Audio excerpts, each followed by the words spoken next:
జయ శుభకర వినాయక శ్రీకాణి భాగవర సిద్ధి వినాయక.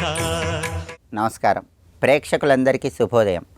ఈనాటి శుభయోగం శీర్షికన దేవతా పూజల్లో వినియోగించిన పుష్పాలను, ఆ నిర్మాల్యాన్ని శాస్త్ర ప్రమాణంగా ఏం చేయాలో పరిశీలిద్దాం.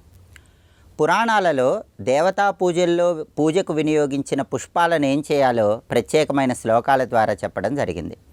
ప్రధానంగా నిర్మాల్యం శిరసా వంద్యం నదీతోయే విసర్జయేత్ అథవా భూమి గర్తేచ స్థాపయేత్ ప్రయతో నరహ అంటుంది శాస్త్రం. అంటే దీనిలో ఉన్న అర్థం ఏంటంటే, నిర్మాల్యం శిరసా వంద్యం నదీతోయే విసర్జయేత్, ఎవరైనా దేవతా పూజకు వినియోగించిన పుష్పాలను మర్నాడు ఆ నిర్మాల్యానికి నమస్కారం చేసుకొని పవిత్రమైన నదీ జలాల్లో కలపాలి. అలా నదీ జలాల్లో కలపటం వీలు కాకపోతే దానికి ప్రత్యామ్నాయంగా భూమిలో ఒక చిన్న గుంట తీసి అందులో భద్రంగా నిక్షిప్తం చేయాలని, అంటే పాతి పెట్టాలని ఈ శ్లోకం మనకు తెలియజేస్తుంది.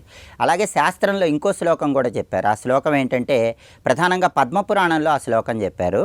దేవస్య నిర్మాల్యం సర్వం వృక్షమూలేతు నిక్షిపేత్ పవిత్రేచ జలేవాపి న కదాచిత్ చతుష్పదే అంటుంది పద్మపురాణం. అంటే దేవతా పూజకు వినియోగించిన పుష్పాలను, ఆ నిర్మాల్యాన్ని పవిత్రమైనటువంటి వృక్షాలు, అంటే రావి చెట్టు, మర్రి చెట్టు, ఉసిరి చెట్టు ఇలాంటి వృక్షాల దగ్గర కానీ పూల మొక్కల దగ్గర కానీ ఉంచాలి, లేదా పవిత్ర జలాల్లో కలపాలి. అంతేగాని ఎట్టి పరిస్థితుల్లో కదాచిత్ చతుష్పదే, నా కదాచిత్ చతుష్పదే అంటుంది శాస్త్రం. అంటే 4 రోడ్ల కూడల్లో కానీ, రహదారుల్లో కానీ, ప్రజలు నడిచే ప్రాంతాల్లో కానీ వెయ్యకూడదని పద్మపురాణంలో ఉన్న ఈ శ్లోకం మనకు చెప్తుంది. అలాగే స్కాంద పురాణంలో ఇంకొక అద్భుతమైన శ్లోకం చెప్పారు. దాన్ని అగ్ని సంస్కార విధి అనే పేరుతో పిలుస్తారు. స్కాంద పురాణం ఏం చెప్తుందంటే, అలభే సర్వతీర్థానాం శుచౌ దేశే చ నఖనేత్ అగ్నౌ వా ప్రక్షిపేత్ ప్రాజ్ఞః తద్భస్మ శిరసావహేత్ అంటుంది స్కాంద పురాణం. అంటే ఎవరికైనా సరే తీర్థాలు అందుబాటులో లేకపోతే, నదులు అందుబాటులో లేకపోతే, పవిత్ర స్థలాలలో పాతిపెట్టడం వీలు కాకపోతే, మొక్కల దగ్గర ఉంచడం వీలు కాకపోతే, అటువంటప్పుడు ఆ నిర్మాల్యాన్ని అగ్నిలో వేసి దహనం చేయాలి.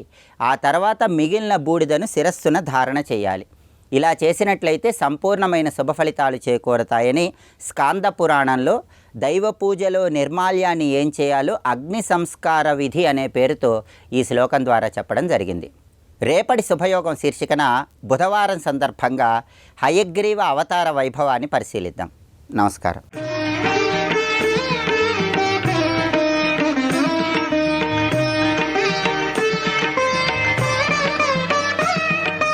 ఈ తల్లిలో ఉన్న మాతృత్వాన్ని గుర్తించడం మానవతా సంస్కారం. అది గుర్తించేక ఈ నేల తల్లిని అమ్మా అని నమస్కరించడం మానవులకి మాత్రమే సాధ్యమయ్యే విషయం. అలాంటి మానవత్వాన్ని పండించుకున్న భారతీయులు అనాదిగా ఈ భూమిని అమ్మా అని పిలుచుకుంటున్నారు. ఇదం ధ్యావా పృథివీ సత్యమస్తు పితుర్మాతర్యది హోప బ్రువేవాం మంత్రం చెప్తోంది ఇక్కడ. ధ్యావా పృథివీ, ద్యావా పృథువులు ఏమిటయ్యా అంటే తల్లి తండ్రి అన్నారు ఇక్కడ.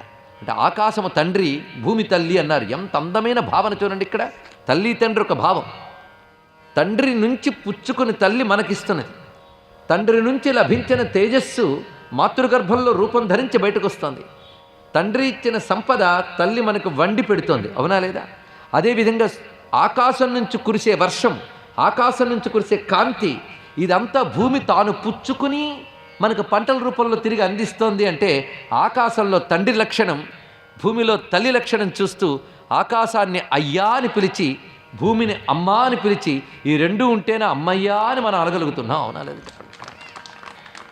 కనుక జగన్మాతను ఒక గుడిలో కూర్చున్న తల్లిగానో, పురాణాల్లో కనిపించే పాత్రగానో కాక ప్రపంచమంతా వ్యాపించినటువంటి శివశక్తి రూపమే ఇది మనం తెలుసుకోగలగాలి. అందుకు ఆకాశం శివుడైతే, భూమి అమ్మయ్యైతే, ఈ రెండు కలిసి శివశక్త్యాత్మకమే మనల్ని పోషిస్తున్నాయి. ఇలాంటి ఒక అద్భుతమైన భావం మనకు వేదమాత అందిస్తున్నది. అలాంటి భూమిని మాత అని పిలవడం మన సంస్కారం కనుక వందే మాతరం అనేది మన భారతదేశం అనాదిగా వేదకాలం నుంచి చేస్తున్నటువంటి అద్భుతమైన హృదయ ఘోష. అందుకు భారతమాత జగన్మాత అవునో కాదో కొంచెం చిన్న ఆలోచన చేద్దాం. ఎందుకంటే మనకు మహాపీఠం గురించి చెప్పుకోబోతున్నాం గనక. భారతదేశంలో ప్రధానంగా పైభాగం హిమపర్వతం. హిమవత్ పర్వతం అనగానే మనకు గుర్తు రావాల్సింది ఏంటి అంటే హిమవత్ పర్వత రాజపుత్రి అయినటువంటి అమ్మవారు, అంతే కదా. కనుక హిమవంతుడు అనగానే అమ్మవారికి తండ్రి. అందుకే హిమాచల్ ప్రదేశ్ మొదలైనటువంటివన్నీ హిమవత్ పర్వత పాద ప్రాంతములన్నీ కూడాను అమ్మవారి క్షేత్రాలతో మనకు భాషిస్తూ ఉంటాయి, శక్తిపీఠాలు. కానీ హిమవత్ పర్వతం అమ్మవారి ఊరు, అమ్మవారి ప్రాంతం. అంటే మనందరికీ తాతగారి ఇల్లు, అంతే కదండి. అమ్మ తరపు నాన్నగారి ఇల్లు, మనకి తాతగారి ఇల్లు. మధ్యలోకి వస్తే వింధ్యపర్వతం. వింధ్యపర్వతంలో అమ్మవారు వింధ్యాచల నివాసిని అని చెప్పబడుతున్నది. అక్కడ వింధ్యవాసిని అని దుర్గగా అమ్మవారు భాషిస్తూ, ఆవిడ శుంభాది దైత్యుల్ని సంహరించినటువంటి దుర్గాదేవి. ఆవిడ నందాదేవి అని కూడా చెప్పబడుతుంటుంది. వింధ్యపర్వతాల్లో ఉంటుంది ఆవిడ. కనుక భారతదేశానికి మధ్య భాగంలో ఏమిటి, వింధ్యపర్వతంలో అమ్మవారు వింధ్యవాసిని, పైన హిమాచల నివాసిని. ఇక క్రిందకు వద్దాం. క్రిందకు వచ్చేప్పుడు కన్యాకుమారి అని చెప్పుకున్నాం ఒకవైపు, మరొక వైపు కేరళ. ఈ కేరళకి మలయాళ దేశం అని పేరు. ఆ మలయాళ దేశానికి మలయ పర్వతములు అని పేరు. ఆ మలయ పర్వతాల్లో అమ్మవారు భగవతి అనే నామంతో ఉంటుంది. అందుకే మాతా మలయాచల వాసిని. ఇప్పుడు నేను చెప్పిన మూడు మీకు లలితా శాస్త్రంలోనే కనబడతాయి. వింధ్యాచల నివాసిని, మలయాచల వాసిని, అదేవిధంగా ఉమా శైలేంద్రతనయ గౌరీ గంధర్వ సేవిత. హిమాచల మహావంశ పావనాయై నమో నమః అష్టోత్తర శతనామాలు. ఇప్పుడు భారతదేశాన్ని దగ్గర పెట్టుకోండి. శిరస్థానంలో అమ్మవారే, ఆదిలో అమ్మవారు, మధ్యలో అమ్మవారు, అంతంలో అమ్మవారు. ఆది మధ్య అంతములు కూడా అమ్మవారి చోట్ల అయినప్పుడు భారతదేశం అంతా కూడా అమ్మవారి రూపంగా కనబడుతోంది. కనుక జగన్మాత అయినటువంటి ఆ తల్లిని మనం భారతదేశమాతగా కూడా మనం నమస్కారం చేసుకుంటున్నాం. మనం గొంతు చించి కుని భారత్ మాతాకి జై అనడానికి అది ప్రేరణగా మనం భావించాలి. కనుక నాకు భారతమాత జగన్మాతగా కనబడుతుంది.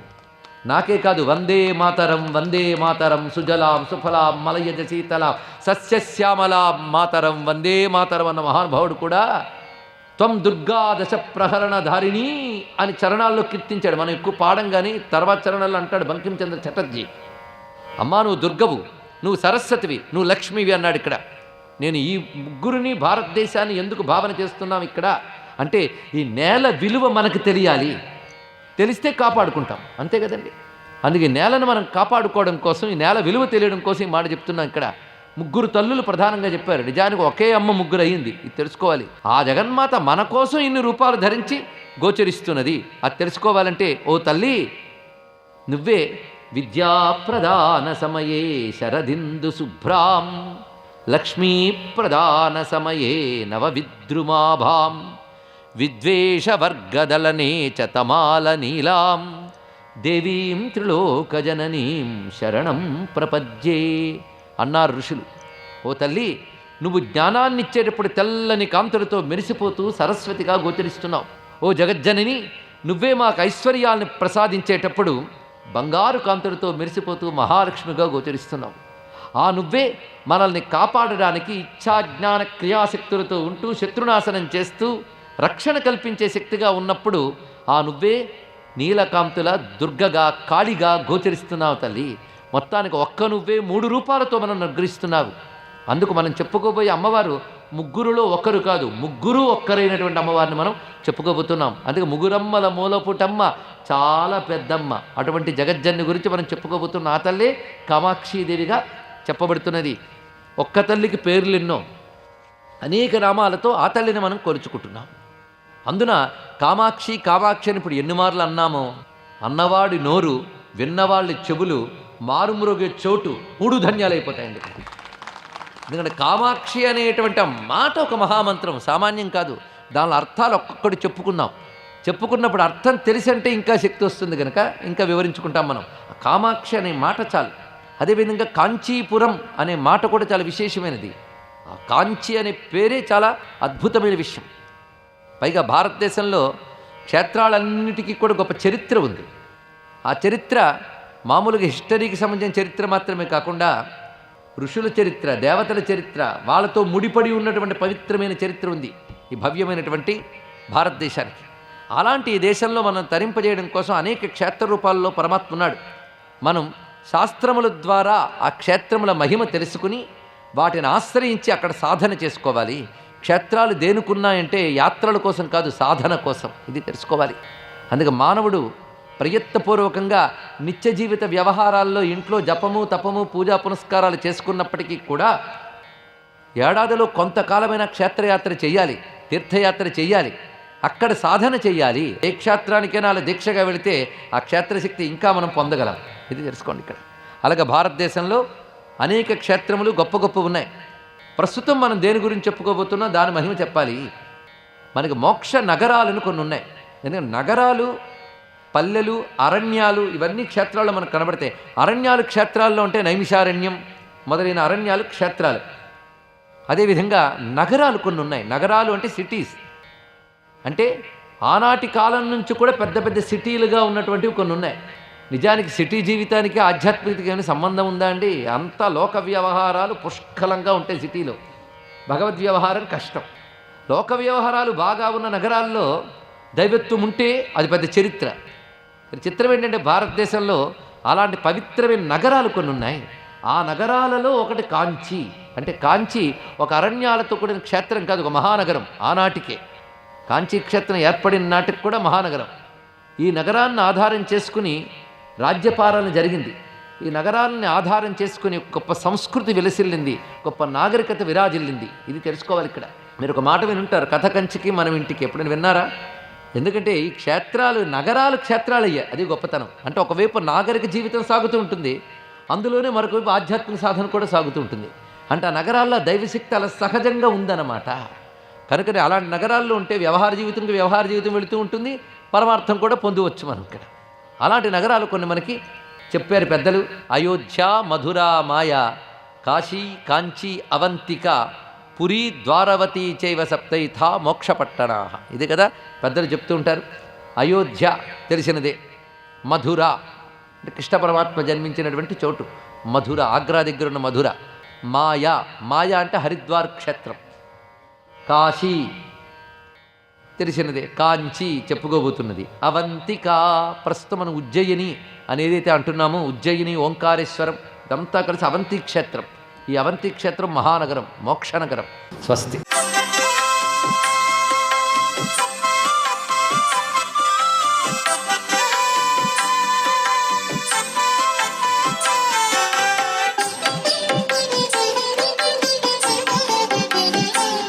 ఓం నమో నారాయణాయ. ఓం నమ శివాయ. శ్రీమాత్రే నమ. నిజజ్యేష్ఠ మాసరీత్యా కూడాను పరమేశ్వరుణ్ణి దధితో అభిషేకార్చన చేయటం వలన సర్వసంపదల్ని కూడాను ఆ స్వామివారు ప్రసాదిస్తాడు అని శాస్త్రం. ఉత్తమోత్తమమైనటువంటి వేద బ్రాహ్మణులకు పెరుగు దానం చేయటం వల్ల కూడాను చక్కటి యోగవంతమైన సత్ఫలితాన్ని కలిగింపజేసుకోవడానికి ఆస్కారం ఉంటుంది. అలాగే వివిధ రకాలైనటువంటి దానాదులతో పాటుగా దైవదర్శనాతత్వంతో కూడినటువంటి తీర్థయాత్రలు ఆచరించడం వల్ల కూడాను కర్మమున బుట్టు జీవుడు అన్న చందంగా గత జన్మలో చేసినటువంటి కర్మలు అన్నీ కూడాను తొలగింపచేసుకోవడానికి ఆస్కారం ఉంది. దత్తక్షేత్రమైనటువంటి గానుగాపూర్ను సందర్శించి అక్కడ ఉన్నటువంటి 7 నదుల్లో కూడాను స్నానాన్ని ఆచరించి దత్తాక్షేత్రంలో కొలువై ఉన్నటువంటి స్వామిని దర్శించటం వల్ల జన్మాంతరాల నుంచి వచ్చేటువంటి పాపాలన్నీ కూడాను పటాపంచలైపోతాయి అంటోంది శాస్త్రం. సర్వే జనా సుఖినో భవంతు.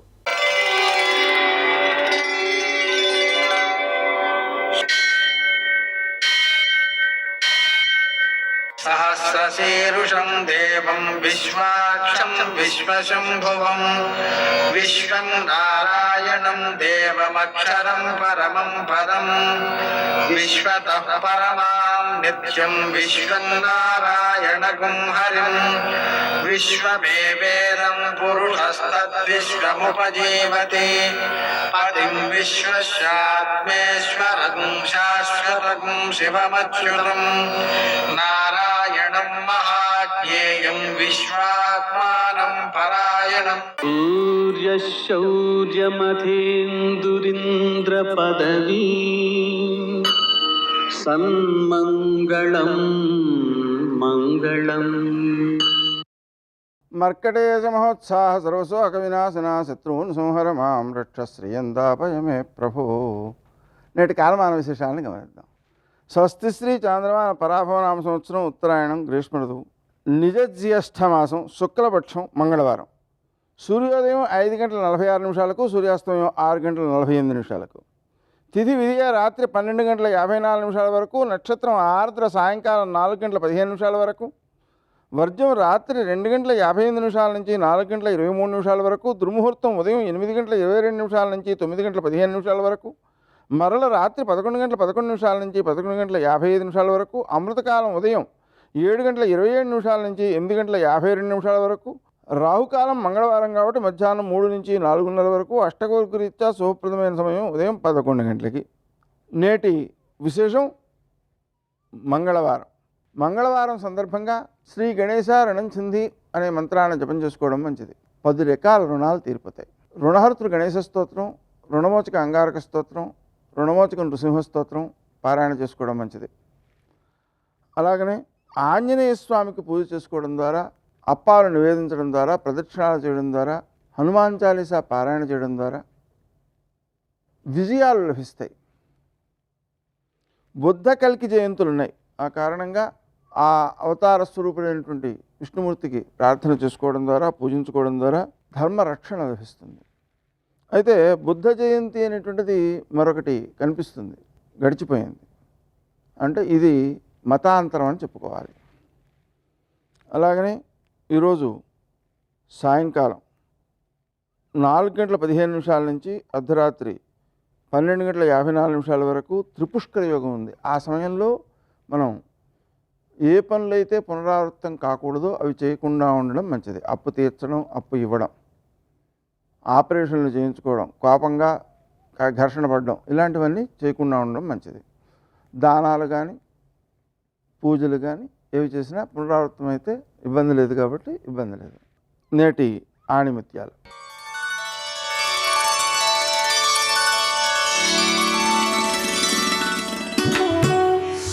సంకల్పంతో సత్యాన్ని శోధించడమే నిజమైన మతం. రామదూత హనుమాన్, శ్రీరామదూత హనుమాన్, శ్రీరామదూత హనుమాన్, శ్రీరామదూత హనుమాన్. ఇద్దరి యొక్క నడవడిలో గొప్పతనం ఏమిటో తెలుసా? రాముడంటే రాముడి నడవడి సీతమ్మకి ఎంత ఇష్టమో, సీతమ్మ నడవడంటే రామచంద్రమూర్తికి అంత ఇష్టం. ఎందుకంటే ఇద్దరి స్వభావములు ఒకటై ఉంటాయి. ఇద్దరి స్వభావము ఆర్తత్రాణ పరాయణత్వం, ధర్మం. ఈ రెండే ఇద్దరికీ కావాలి. అందుకే ఇద్దరు అలా నిలబడగలిగారు. నేను మీకు ఒక ఉదాహరణ చెప్తా. సీతమ్మ భూమిలోంచి పైకొచ్చిన తరువాత ఆమెని వీర్యశుల్కగా ప్రకటించాడు జనకుడు. వీర్యశుల్క అంటే పరాక్రమం చేత గెలుచుకోవాలి. శివధనస్సుని ఎక్కుపెట్టిన వాడెవడుంటాడో వాడికే ఇచ్చి వివాహం చేస్తానన్నాడు. దేవతల దగ్గర నుంచి ఎందరో వచ్చారు, ఎవ్వరూ ఎక్కుపెట్టలేకపోయారు. ఎక్కుపెట్టలేక ఓడిపోయిన వాళ్ళందరూ సంఘం పెట్టుకుని జనక మహారాజు గారి మీదకి యుద్ధానికి వచ్చారు. అసలు నీ పిల్లని ఎవరికి ఇవ్వవా అని. ఆయన ఏం చేశాడంటే తపస్సు చేసి దేవతా సైన్యాన్ని సహాయం తీసుకుని వీళ్ళందరినీ ఓడించాడు. ఎవరికి ఇవ్వాలి అంటే శివధనస్సు ఎక్కుపెట్టిన వాడికే ఇస్తానన్నాడు. ఇది బాలకాండలో చెప్పాల ఈ రహస్యం. నిజంగా రాముడు వచ్చాడు. జనకుడు అన్నాడు, కొగతిర్మానుషానంచ ధనుషర్ష ప్రపూరణే ఆరోపణే సమాయోగే వేపనే తొలనేపివా అన్నాడు. మనుష్యుడు ఈయన ఎక్కువ పెడతాడా? పిల్లాడు దేవతలు ఎక్కువ పెట్టలేదు, వీడేమి ఎక్కువ పెడతాడన్నాడు. అని విశ్వామిత్రుడు వంక చూసి ఆయన మీద భయంతో గౌరవంతో ఎక్కువ పెట్టబోయ్ అన్నాడు. ఆ మందసం తెప్పించి తీశాడు మహానుభావుడు, ఎక్కువ పెట్టాడు. పెళపెళ ధ్వనులతో విరిగిపోయింది ధనస్సు. అక్కడ స్పృహలో ఉన్నటువంటి వాళ్ళు కేవలం నరువులే. 1 విశ్వామిత్రుడు, 2 రాముడు, 3 లక్ష్మణుడు, 4 జనకుడు, ఈ నలుగురే. 5వ వాడు స్పృహలో లేడు ధ్వనికి. ఇప్పుడు స్వర్ణ కలశంతో నీళ్లు పట్టుకుని గబగబా వచ్చాడు. ఇది సీతమ్మకి తెలుసు, శివధనుర్భంగమైంది, రాముడికి ఇస్తారు నన్నని. గబగబా వచ్చి, రామ కన్యాదానం చేస్తానో అన్నమాట నిలబెట్టుకుంటాను, వీర్యశుల్క, అందుకని నా కూతుర్ని నీకు ఇస్తున్నాను అన్నాడు. ఆయన చేయి పట్టలేదు. ఆయన అన్నాడు, దీయమానాం నతుతదా ప్రతిజగ్రాహ రాఘవ అవిజ్ఞాయ పితుశ్చంధ అయోధ్యాధిపతే ప్రభో అన్నాడు. ఈ మాట ఎక్కడొచ్చిందో తెలుసా? బాలకాండలో లేదు ఇది. అయోధ్యకాండ చిట్ట చివరిలో సీతారాములు ఇద్దరూ కలిసి అనసూయమ్మ ఆశ్రమానికి వెళ్ళారు. అత్రి మహర్షి ఆశ్రమం అందరూ అనసూయమ్మ ఆశ్రమం అంటారు. ఆ తల్లి పాతివ్రత్యంతో అంత పేరు తెచ్చుకుంది. అక్కడికి వెడితే అనసూయమ్మ అడిగింది, నీ కళ్యాణం గురించి ఏదో చాలా చమత్కారంగా చెప్పుకుంటూ ఉంటారు సీత, ఏది చెప్పు అంది. ఏదైనా ఒక్క పెడసరపు మాట అంటుందేమో చూద్దామని. అన్నదని తెలుసు అనసూయమ్మకి. ఒక పతివ్రత వైభవం, అంత చిన్న పిల్ల పరిణతి పొంగిపోవడానికి అడిగింది ఆ ప్రశ్న. సాధారణంగా ఇంతమంది పెళ్లి చేసుకోవాలనుకున్న పిల్ల కన్యాదానం చేస్తానంటే రాముడు అన్నాడు, సీతమ్మ చెప్పింది ఈ మాట, అమ్మా రాముడు ఏమంత తొందరగా నన్ను పెళ్లి చేసుకోలేదు, ఏదో శివధనుర్భంగం చేస్తే జనకుడు ఇచ్చేశాడు అంటుంటారు లోకంలో, అంత తొందరగా నన్ను చేపట్టాడు అనుకుంటున్నావా? చేపట్టలేదు.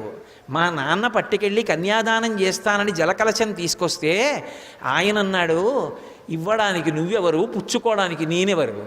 అదేం కలం కాదు, కాగితం కాదు, జీవితాంతం నా పక్కన నిలబడవలసినటువంటి ధర్మపత్ని.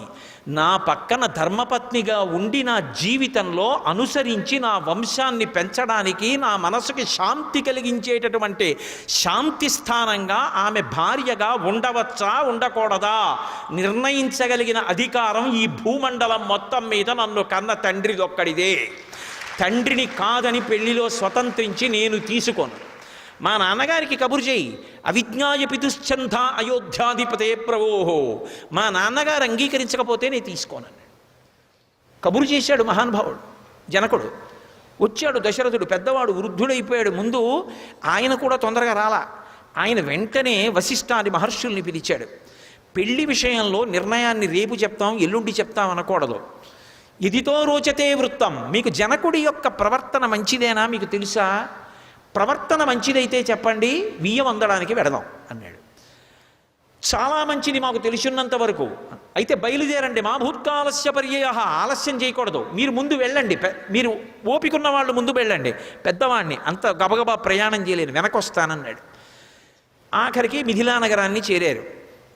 అప్పుడు కూడా జనకుడు దశరథుడు కూర్చుని నిర్ణయించుకోవాలి. సీతారాముల యొక్క కళ్యాణం అంటే వాళ్ళిద్దరి యొక్క మనసులు ఎంత గొప్పవో, ఎంత ధర్మనిష్టో చూడండి. వాళ్ళిద్దరూ నిజంగా శివధనుర్భంగం అయిపోయిందని పెళ్లి చేసుకోవచ్చుగా, చేసుకోలేదు.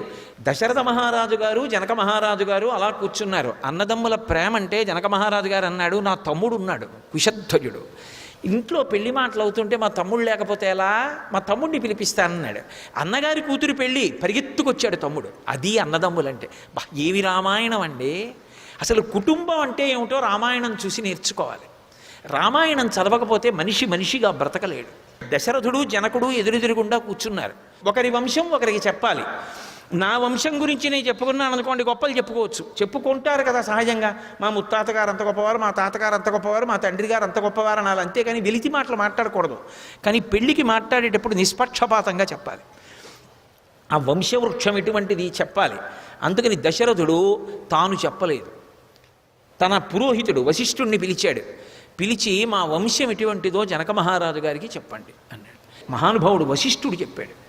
అసలు ఈ ప్రపంచమేమీ లేదు, అవ్యక్తం అంటే వ్యక్తము కాలేదు నామరూపాత్మకంగా, అలా ఉండేది ఒకప్పుడు. ఆ అవ్యక్తము నుంచి బ్రహ్మగారు వచ్చారు. బ్రహ్మగారికి మరీచి కొడుకుగా వచ్చాడు. అవ్యక్తము బ్రహ్మ, మరీచి, మరీచికి కశ్యపుడు, కశ్యపునికి సూర్యభగవానుడు కలిగాడు, సూర్యభగవానుకి మనువు కలిగాడు, మనువుకి ఇక్ష్వాకువు, ఇక్ష్వాకువుకి కుక్షి, కుక్షికి వికుక్షి, వికుక్షికి బాణుడు, బాణుడికి అనరణ్యుడు, అనరణ్యుడికి పృథువు, పృథువికి త్రిశంకువు, త్రిశంకువుకి దుందుమారుడు, దుందుమారుడికే యవనాశ్యుడని ఒక పేరు. ఆయనకి సుసంధి, సుసంధికి ధ్రువసంధి, ప్రసేనజిత్ అని ఇద్దరు కొడుకులు. ధ్రువసంధికి భరతుడు, భరతునికి అసితుడు, అసితునికి సగరుడు, సగరునికి అసమంజసుడు, అసమంజసునికి అంశుమంతుడు, అంశుమంతునికి దిలీపుడు, దిలీపునికి భగీరథుడికి భగీరథుడు, భగీరథునికి కకుత్సువు, కకుత్సువుకి రఘువు, రఘువుకి ప్రవృద్ధుడు, ప్రవృద్ధునికి శంఖనుడు, శంఖనుడికి సుదర్శనుడు, సుదర్శనుడికి అగ్నివర్ణుడు, అగ్నివర్ణుడికి శ్రీగ్రగుడు, శ్రీగ్రగుడికి మరువు, తర్వాత ప్రశిశ్రుకుడు, ప్రశిశ్రుకుడి తర్వాత అంబరీషుడు, అంబరీషుని కడుపున పుట్టినటువంటి వాడు నహుషుడు, నహుషుడి కడుపున పుట్టినవాడు యయాతి, యయాతి కడుపున పుట్టినవాడు నాభాగుడు, నాభాగుని కుమారుడు అజమహారాజు, అజమహారాజు గారి కుమారుడు దశరథ మహారాజు, దశరథ మహారాజు గారి కుమారులు ఈ రామలక్ష్మణ భరత శత్రుఘ్నులు. ఇది ఇక్ష్వాకు వంశం. సర్వం శ్రీ ఉమామహేశ్వర పరబ్రహ్మార్పణమస్తు. స్వస్తి.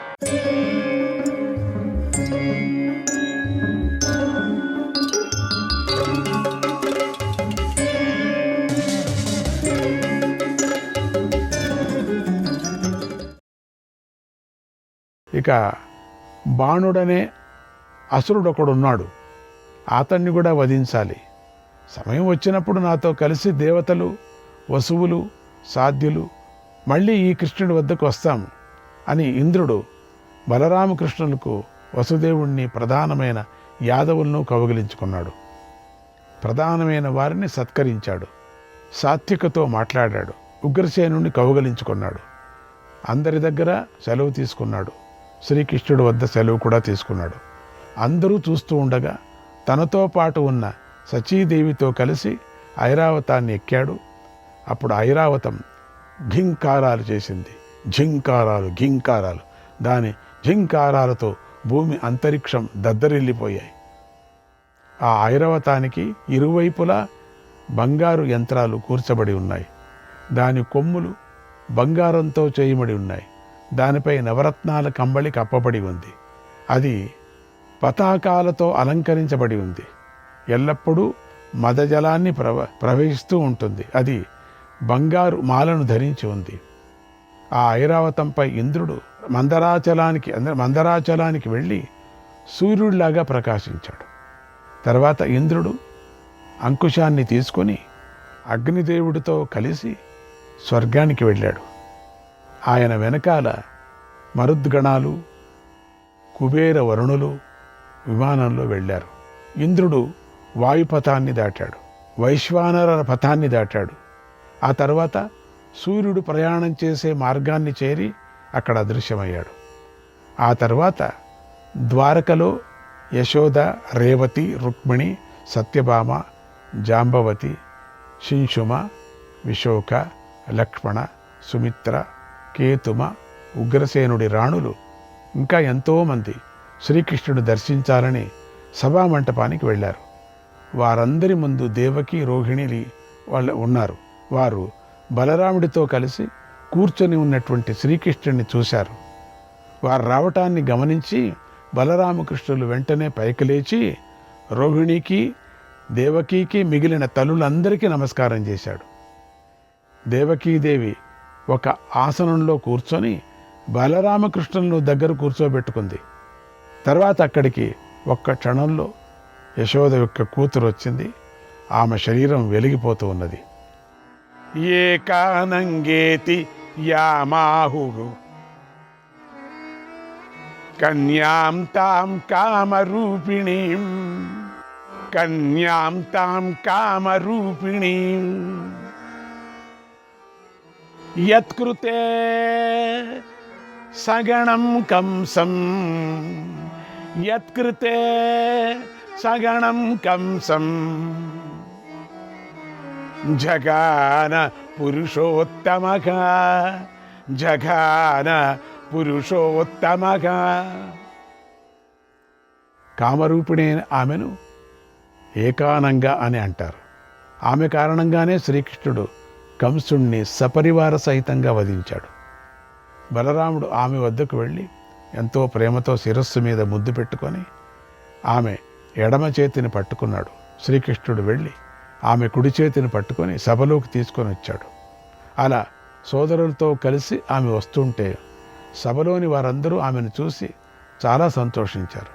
పేలాలు, పుష్పాలు, నేతిలో కూడిన అక్షతలను వారిపై చల్లారు. తర్వాత బాలురు, వృద్ధులు, బంధువులు ఎంతో ఆనందంతో శ్రీకృష్ణుడి దగ్గర కూర్చున్నారు. తర్వాత కామరూపిణి అయిన ఏకానంగా అదృశ్యమైపోయింది. అనంతరం శ్రీకృష్ణుడు తన భవనంలోకి వెళ్ళి రుక్మిణీదేవితో కలిసి ఆనందించాడు. తర్వాత సత్యభామ, జాంబవతి మొదలైన తన భార్యలను కూడా ఆనందించగలిగాడు. తర్వాత రుక్మిణీదేవి ఇంటికి వెళ్ళాడు. నాయనా ధర్మరాజా, ఇది శ్రీకృష్ణుడి యొక్క విజయగాథ. ఇందుకోసమే శ్రీకృష్ణుడు మనుష్యలోకంలో జన్మించాడు, అందరికీ ఆనందం చేకూర్చాడు, దేవతలకు కూడా సాధ్యం కాని పనులు చేశాడు.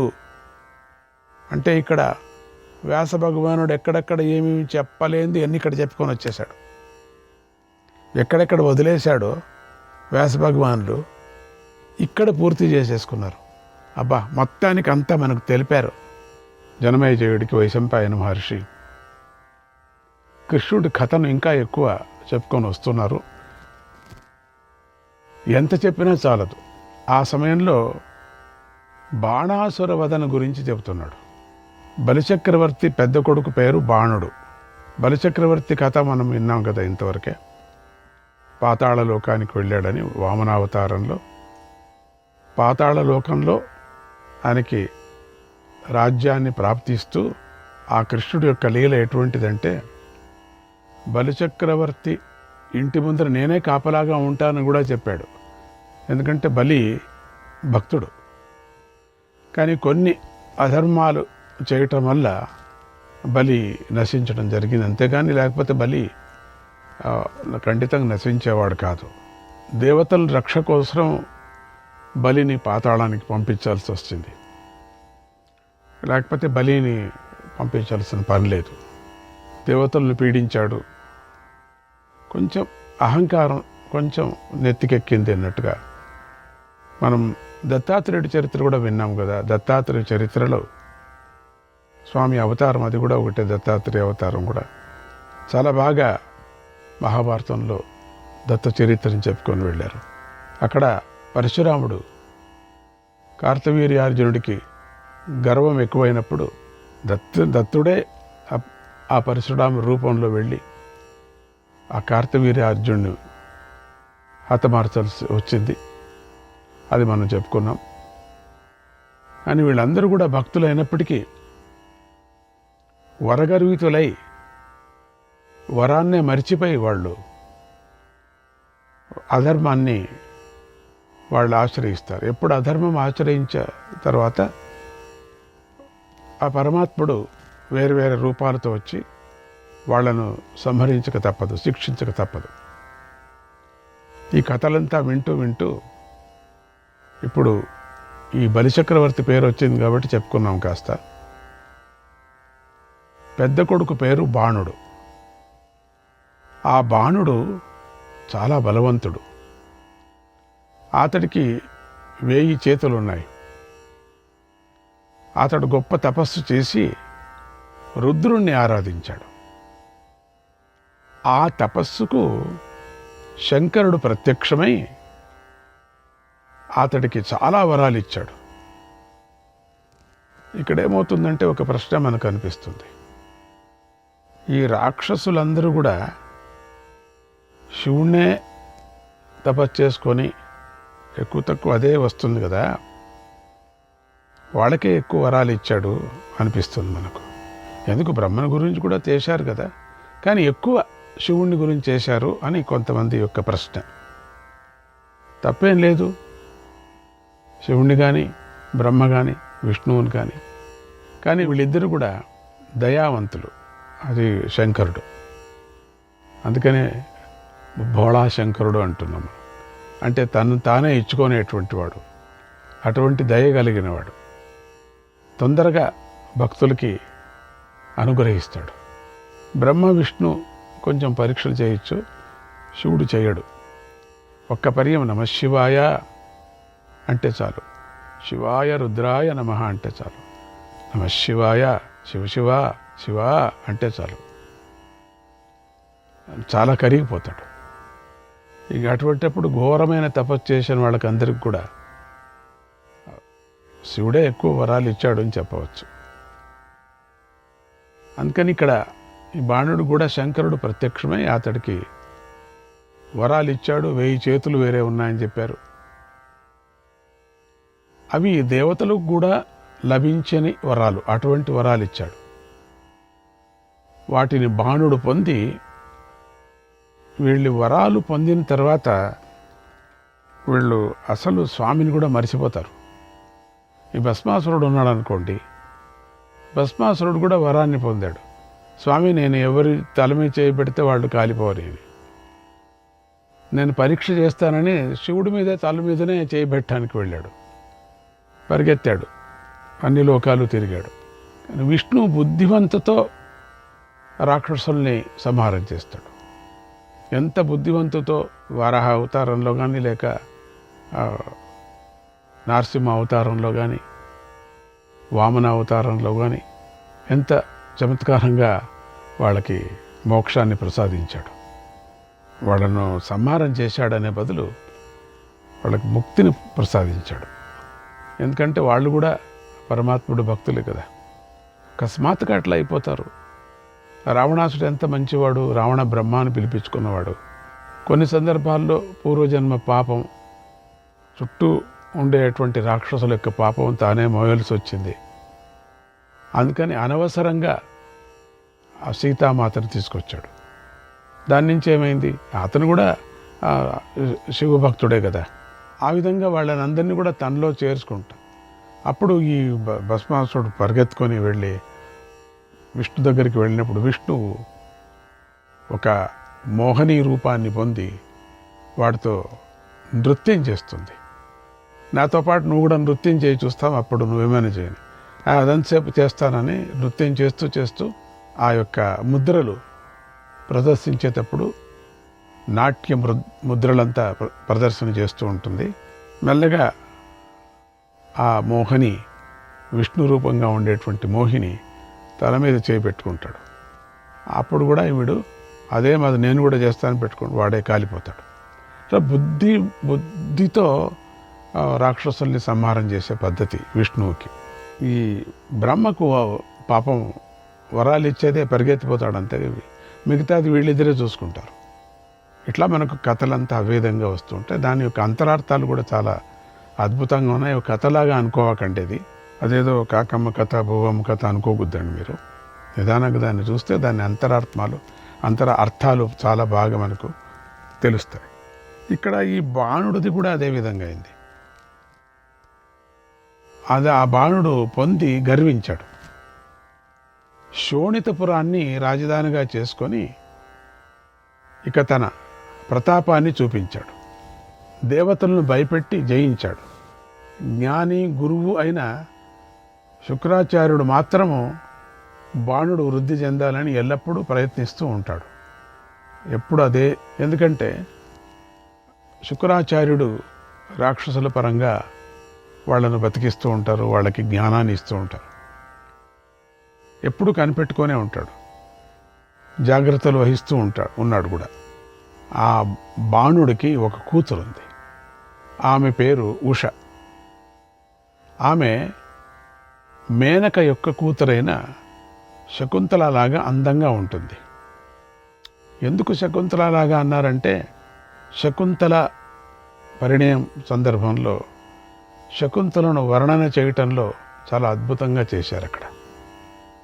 అందుకని శకుంతలలాగా అందమన్నారు. ప్రద్యుమ్న కుమారుడైన అనిరుద్ధుడు ఆమెను రహస్యంగా కలుసుకొని ఆనందించాడు.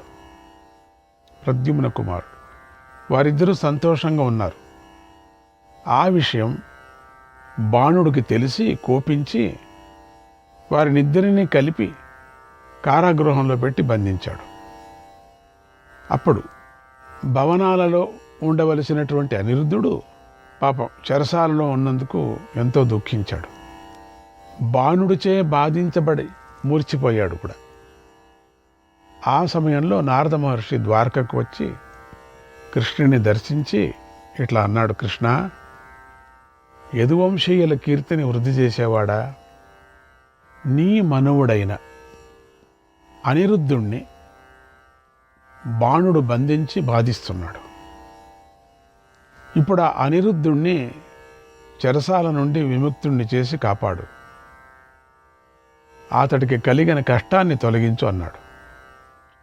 వెంటనే శ్రీకృష్ణుడు బాణుడు ఉన్న శోణితపురానికి బయలుదేరాడు.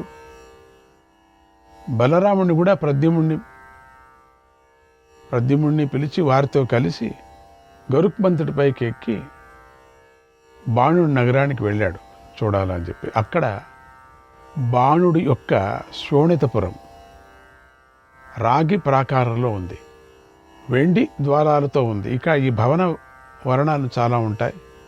రాక్షసులందరూ అంతే కదా. అప్పుడు ఈ కంచర రాళ్ళులాగా ఉండేవి బంగారులు. అవన్నీ కాలాంతంగా ప్రళయకాలంలో కరిగిపోయాయని చెప్తారు.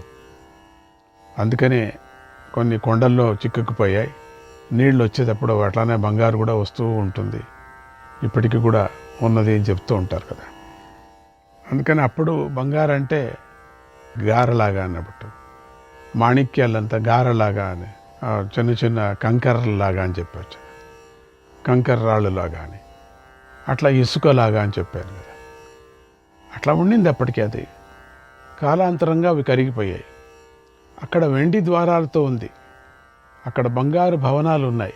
అవి మణులతో పొదగబడి మురిసిపోతున్నాయి, మెరిసిపోతున్నాయి. అక్కడ ఉండే జనమంతా మెరిసిపోతున్నారు. అక్కడ ఉద్యానవనాలు సమృద్ధిగా ఉన్నాయి. ఆ నగరం నాట్యాలతోనూ గీతాలతోనూ శోభిల్లుతూ ఉంది. పక్షులు సరస్సులతో శోభిల్లుతోంది.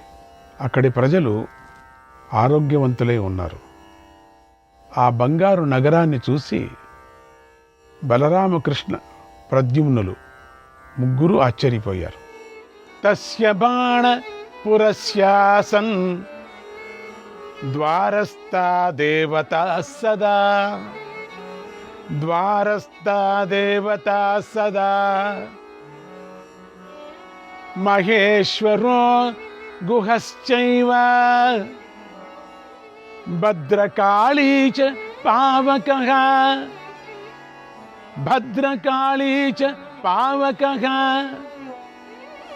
ఏతా వై దేవతా రాజన్ రరక్షస్తాం పురీం సదా.